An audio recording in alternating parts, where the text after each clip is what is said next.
Number of car lengths back, taking the checkered for the second position will be Gene Felton. Picking up third spot should be Herb Hare. Here is Felton right now across the line as on the victory lap goes car number 12, Tommy Riggins. Literally a wire-to-wire victory. Let's go down to the pits for some final thoughts from Brock and Lynn. Well, Tommy held on and did it. Lynn, any final thoughts about this race? Well, I think that, Tommy drove a smart race. He didn't get carried away when Gene challenged for the lead. He hung in there. And now he's got a solid, solid lead in the series, which is something that Tommy's been a threat. I know he's raced in the series at least 3 years, and he's never really had things come his way. So, maybe that momentum's coming to him now, and it's going to be up to him to do it for the rest of the year. But it was a good race for him. You've got to learn how to lead. That's one thing that, that these drivers have all had to do, and Gene is so good at that, and I think Tommy's doing it now. Craig, I can think a few years back, he had a hard time doing that. After he won his first race, he had a hard time leading. And he realized, hey, he was so used to chasing that it's hard to lead. And so there's a maturity that goes through, that you have to go through mentally. But the series is a strong series. It needs more competitors, and it's a great way to get some good racing, good experience without spending a whole heck of a lot of money. So, it's a good opportunity for drivers to get some experience. Well, thank you for your time and all the terrific comments you made during the race. I hope we get a chance to do it again. Thanks, Lynn. Thank you. I hope that it helped a little bit, and I kind of wish I'd go back Kelly racing again. I hear those V6s and V8s. All right, Lynn St. James with us today at Road America, and we thank her for being around. Thanks. Thank you. Thanks, Brock. Well, we got us a winner here at Road America in the Kelly American Classic as 31-year-old Tommy Riggins from Jacksonville, Florida, unbuckled. Steve is in victory lane with him. Well, Tommy, you said on the pole that you thought you had enough horsepower to run with the V8. You certainly proved that. Well, Gene found some power from somewhere, but we had a good race going for a while, and it just looked like he used his tires up or something. But my car, my tires, my career tires stay with me the whole race. This Buick motor is just amazing. It'll go just as long and hard as I can. Well, you didn't waste any time sliding under Gene when he had some problems. Well, he started getting a lot greasy out there, slipping around a lot, and he started using up some track, blocking a little bit, but that's just racing. And finally, I just got an advantage on him in one place and got on by, and then it just seemed like we could go on away. Well, I'm sure at one point you looked in your mirror and there was no Craig Carter there either. He lost a drive shaft, apparently.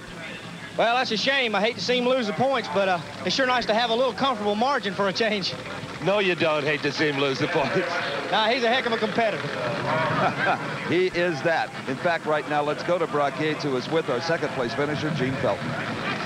Well, Gene, you told me you had some surprises in store for him with that old Oldsmobile, and it sure came true. Yeah, Brock, we played around with it a little bit this morning after qualifying, and we got the stutters out of it. We got going so fast, we forgot to pay attention to the brakes, and we lost our brakes early in the race. Well, I guess that's a big problem here. A couple of places where you really got to use them up hard, huh? Yeah, really, it's the first time we've run this car for a hard race this year, and we just have not paid attention to the brakes. And this is about 170-mile-an-hour straightaway in the back, and cars weigh about 3,100 pounds. It's just hard to stop them down. So we lost the brakes, but we were lucky to hold on to second place. Tommy just kind of muscled you out of the way and got you off in the dirt. Is that what happened? Yeah, I had to back out early, and he got inside of me, and I made a mistake and left him a little room on the inside, and he took the road and left me the dirt. But that's all fair in racing. Well, I said, Lynn St. James and I were watching the race, and I said, boy, I'll tell you, that Oldsmobile is going to get awful wide, but it didn't get quite wide enough at one point. No, I was playing the game the way it should be played, and that's okay. I think I might have done the same thing had I been in Tommy's seat. He's got one coming from him. We'll catch him the next time. Okay, I know you will. Thanks, Gene, and congratulations on a good, strong race. Thank you. Thank you, sir. Well, it's always fun when Riggins and Felton hook up, as they will do. Let's go to Steve Evans with the third-place finisher. Well, Bruce Nesbitt comes out of car number 58, trying not to tear the door off. Every race driver wants to win, Bruce, but certainly you've got to be pleased with a third-place finish. Quite impressive. Nope, wrong. I'm embarrassed. I screwed up. I used too much front brakes and let old Gene get a little bit too far in front of me. I'm not very happy. As far as the brake bias, you mean? Yeah, I got real cute. One more knob to turn, and I turned it the wrong way, I think. That's why I wanted to get my pyrometer readings to see how hot those tires were. I think I fried them. Well, they said that this track was critical when it comes to brakes, and Bruce Nesbitt proved it here, but still a good third place. Well, a lot of race drivers will tell you there's first place and there's no place, and that's probably the way Bruce Nesbitt feels about his third. Gene Felton, Herb Hare, and Clay Young round out the top five behind Tommy Riggins in a good, solid run. But that's not all. We've got some more racing coming up. We've got a pace lap underway even as we speak with the champ.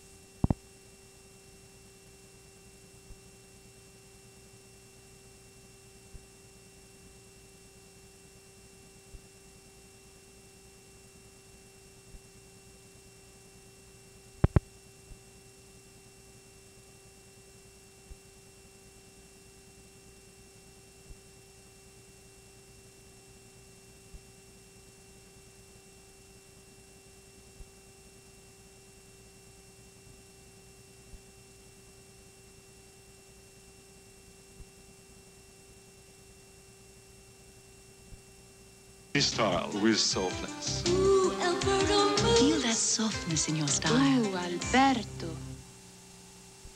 Sometimes this road never ends, but there's nothing else I'd rather do. You know what it means to work hard and what it takes to have fun, to help you through it all. Oh, you gotta see it. New Always Plus with panty protectors. Better protection than whatever Maxi you're using now. See what we've done for you.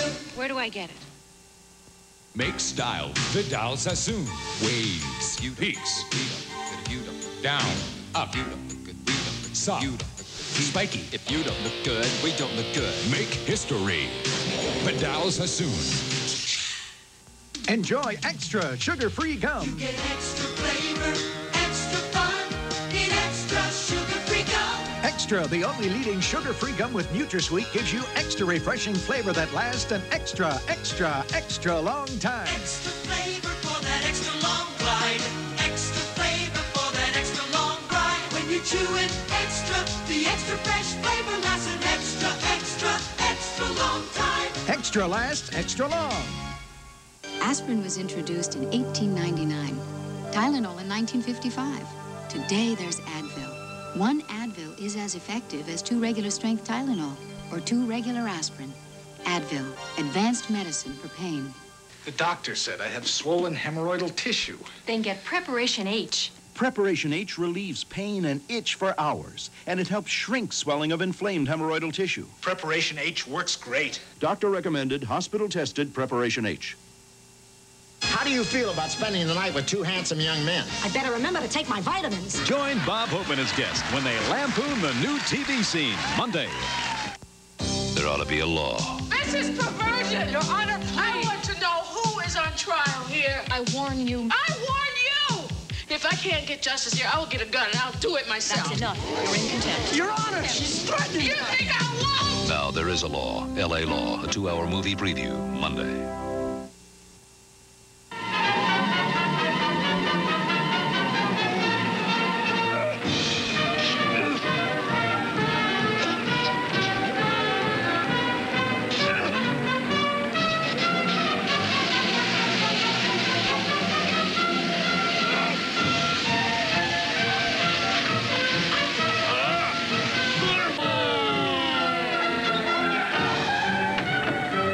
This is it.